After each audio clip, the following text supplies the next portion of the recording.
حضرت امیر المومنین پرویز مشرف نے مجھے لیٹر دیا کہ آپ سپریم کورٹ کی جج بنیں، سپریم کورٹ کی جج۔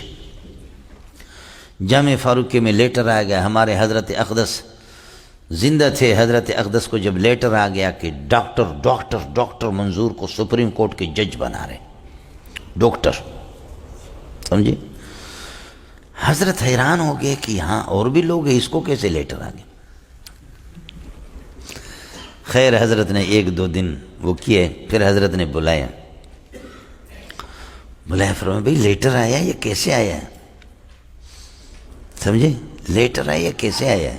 میں نے مذاق کیا، میں نے کہا حضرت میں امریکہ کا آدمی ہوں، ہم تو پکا جاسوس ہے، اس لیے ہمیں لیٹر تو آئیں گے۔ ہے کیا؟ فرمایا اس قسم کا ہے لیٹر، اور انہوں نے کوائف مانگے ہے، یہ کیے کہ فارم پر کر کے بھیجیں۔ میں نے اور آپ کی اس میں کیا ہے رائے، آپ کی رائے کیا ہے؟ میں نے کہا میری کوئی رائے نہیں ہے، خدا کی قسم یہ میرے لیے ہے ہی ناجائز، کوئی ضرورت نہیں ہے حضرت، سمجھے؟ وہ فارم ہم نے جواب دے دیا کہ یہ بندہ کسی طرح بھی تیار نہیں ہے۔ بعد میں معلوم کیا، چند دنوں کے بعد مفتی صاحب نے مجھے فون کر کے بلایا، مفتی نظام الدین رحمۃ اللہ بنوری ٹاؤن میں تھے، مفتی صاحب نے بلایا، میں نے کہا حضرت لیٹر آیا مجھے، یہ پرویز مشرف کہہ رہے کہ سپریم کورٹ، تو حضرت اقدس ہنسنے لگے، فرمایا کہ یہ ایجنسی والے بڑے بڑے ان میں اچھے لوگ بھی ہیں، دیندار لوگ ہیں، یہ کئی دفعہ میرے پاس آئے، انہوں نے کہا ایسا عالم دے دو کہ جو کہ وہاں کے جج مج کے منہ ان کو نکیل ڈال کر کے ان کو بند کرے، ایسا عالم دے دو۔ تو حضرت فرماتے کہ میں نے ذہن دوڑایا اور میرے ذہن میں صرف ایک منظوری آئی، سمجھے؟ جی ہاں، اور آج بھی علماء موجود ہیں، وفاق کے عاملہ موجود ہے، مفتی مظہر اسدی بھی موجود ہے، سمجھے؟ یہاں مفتی مظہر آئے، ساتھیوں کو پتہ ہے، اس نے بیان بھی کیا، ساتھی ہم کو بھی رولایا، دوسروں کو۔ اس نے کہا میں قسم اٹھا کے کہتا ہوں، حضرت کے پاس ہم لوگ گئے کہ شاہ ولی اللہ کی حجت اللہ البالغہ، حجت اللہ البالغہ نہیں کہنا، سمجھے؟ حجت اللہ البالغہ پڑھنی ہے، علماء کے لیے ایک ذخیرہ ہے علم کا، لیکن اس کو کما حق کو پڑھانے والا استاد کوئی نہیں، ہمیں استاد دے دو۔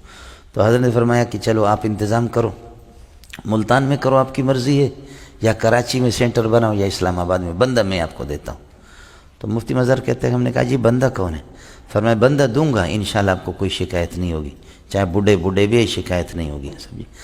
عجیب، یہ وہ اکابرین پتہ نہیں کیسے ہوتے ہیں، سبحان اللہ۔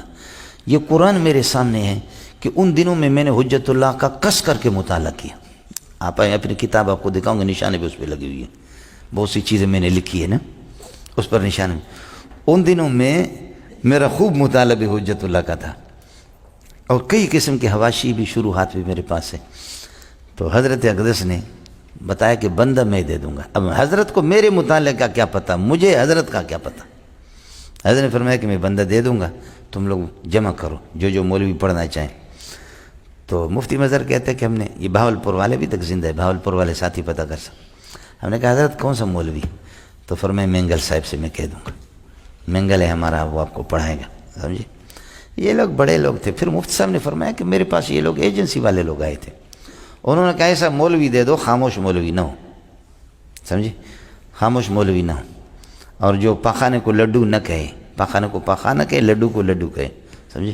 تو مفتی صاحب فرماتے میں نے ان سے کہا کہ بھئی ایک بندہ ہے، میں جامع فاروقیہ سے فی الحال چونکہ مجھے دور کر دیا گیا، دور رکھا گیا ہے، اس وجہ سے اس کے پاس، پھر انہوں نے لیٹر بھیجا، سمجھے؟ لیکن ہم نے قبول مبول نہیں کیا، سمجھے؟ کیا جج کیا